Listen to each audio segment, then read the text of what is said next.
Hello guys and welcome to this Necromancer tutorial. I have Ventari with me here today, and he's probably one of the best Necros in-game at the moment, and he will tell you everything you need to know about Necromancer and Conditionmancer and conditions and everything in general, so yeah. He will tell you everything.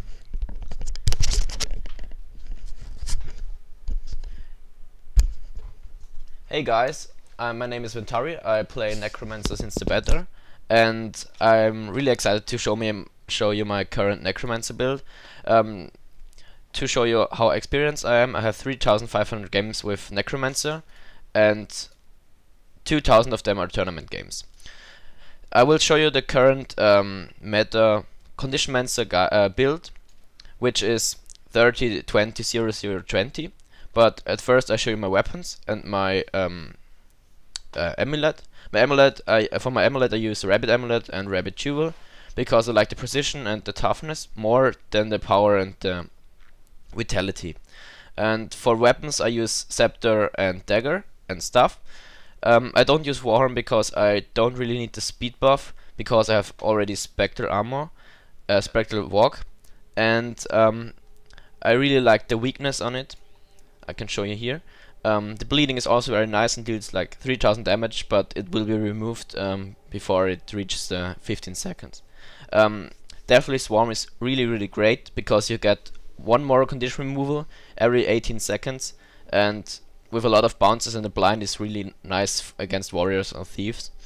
And the problem with Warhorn is that you really miss a lot of damage with it because you got a 1 daze and 1 speed buff, which deals no conditions that deal damage like bleeding, poison, etc. Only cripple. So you have an offhand weapon that doesn't deal any damage, so you only deal damage with the auto attack. And now to the traits. Your auto attack isn't buffed with Lingering Curse, so your auto attack is deals only 6 seconds of bleeding, which is too little to make really high damage. So I use Dagger in the offhand. Now to my traits. For the Spite trait I use Signet Mastery because I run Signet of Spite, which lets it recharge 20% faster, and activating it gives me 3 stacks of might for 10 seconds, which is like pretty nice but not that great. But furthermore I use Chill of Death, which inflicts chill and removes 3 boons on the target if the target reaches 25% of health. But it's kind of buggy, so it activates only when the target reaches like 10%, which is an insta kill. And the best, really great trait is Doomfire, which is like really strong. You can see it inflicts burning when you critical hit an enemy, but the cooldown of it is 10 seconds. But even after the nerf, from 4 seconds to 2 seconds burning, it is really strong. You can think about it. You have 2 seconds burning, and even more with my runes. I got 2 Lissa runes, which gives 10% condition duration, and 4 Nightmare, also 10%, which means 20% condition duration. And the burning rounds up to like 4 or 5 seconds, which means like 3 to 4k damage, which is really great. Every 10 seconds 4k damage is really strong, and I think this is one of the best traits after the patch, so it is a must-have. For curses I use Weakening Shroud because over the Hemophilia, because I consider Enfeebling Blood better than 20% increase of bleeding duration, because when I get jumped by a thief or a warrior, I can go in Death Shroud and they are weakened immediately, so I get a lot less damage. Of course Terror for extra damage on fear and extra damage if there is another condition on the target. And yeah, to the fear duration I will explain something later on. Then Soul Reaping, I get Spectral Mastery because I use Spectral Walk. And Master of Terror lets fear inflict a lot longer, like 50%. And then to my utilities. For my heal I use Consume Conditions because it's like the best heal in game. It heals 5.3k healing and it heals per condition 700 more. So this is really a lot, because in this meta you have a lot of conditions running around and necros, and yeah, it's really the best healing game to my mind. And Corruption is like, yeah, it's obvious because everybody has to use Corruption. It's the only skill that it's the like Necromancer is the only class that can interrupt the Guardian with stability from healing or from rezzing or stomping. So I save it for the time when the Guardian starts to res or starts to stomp. And this can also kill a Guardian when he reaches like half HP and pops all boons. Then you can corrupt it, and then if he has nothing up, then he will die. So this is really great. Even against the current meta, lot of people use Lucerunes like thieves or warriors, and you can corrupt them. And you can make a fear chain when you corrupt stability, then use the mark, and then go death shot and use the death shot number 3, which is a fear. You can make a chain fear which lasts about 6 seconds, which is really great. Deals like 8k damage or 9k, depending on how much condition damage you have and how much condition duration and how much luck you have, because the fear ticks with the bleedings and it's more about luck. Signet of Spite is really great, improves power, but we don't really need power because we are Conditionmancer. But the active effect is really, really great. It deals some damage, but that's not really viable. But the bleeding is pretty nice with it. It's the same amount of bleeding for the same time, like Enfeebling Blood.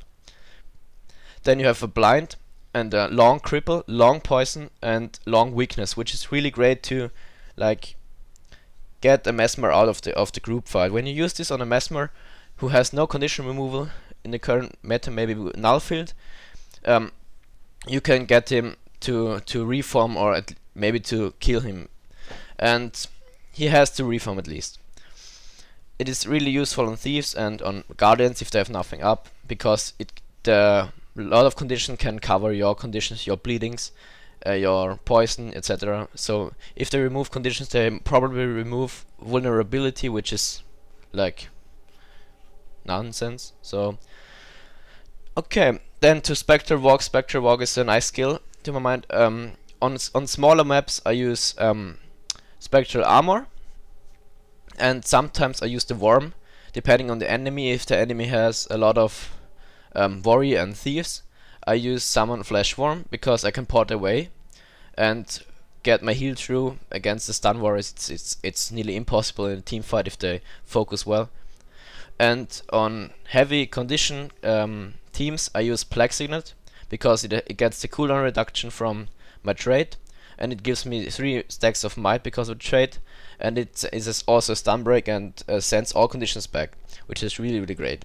And against heavy stun, heavy condition teams, I use this combination, because when I press Epidemic and in the last second when Epidemic would go through, I use Plague Signet to get all my conditions on the target, and it's like a huge spread and kills whole teams with it. So this is really strong. But now I use Spectre Walk because I don't use Warren. So I have at least 1 speed buff and 1 stun break. And against warriors this is really great, because when I get stunned I use this, then I run just in one direction, and like imagine that I get stunned right now. I use Spectral Walk, just run and dodge for my life, and when I watch if he chases me, and if he chases me I go back behind him and can attack him. It's normally really great in duels, if you have a duel on home point or on smaller points and you just want to get away, and you control enemies with it, like jumping from clock tower and then port back up. Yeah, I really killed some enemies with it. But yeah, and for the elite I use Plague Form, because it gives me some survivability for 20 seconds to hold a point, or hold neutral, or at least kill some enemies, because when Plague crits it does some bleedings and it does burning as well. And I have a Chain Blind. I can show you the damage on the heavy target golem with my trait Doomfire on crit, and Barber Precision. It is really, really strong. And there is also a possibility to save storm enemies in Death Shot and in Plague Form, but I can show you later. If you check damage, it's really strong. And you got weakness, if you get jumped by a thief, you can weaken them for like some seconds, and then you can just run away or use blind. And when you go to black form and the black form is about to end, I personally don't wait till it ends, because they will expect it and then immediately jump on you and kill you. So I go like 3 or 4 seconds after the plague, before the plague ends. I leave the plague and immediately go to death shot and fear the enemy away, and then I heal. And I don't heal after plague because it's too obvious. And then I will show you my condition spike.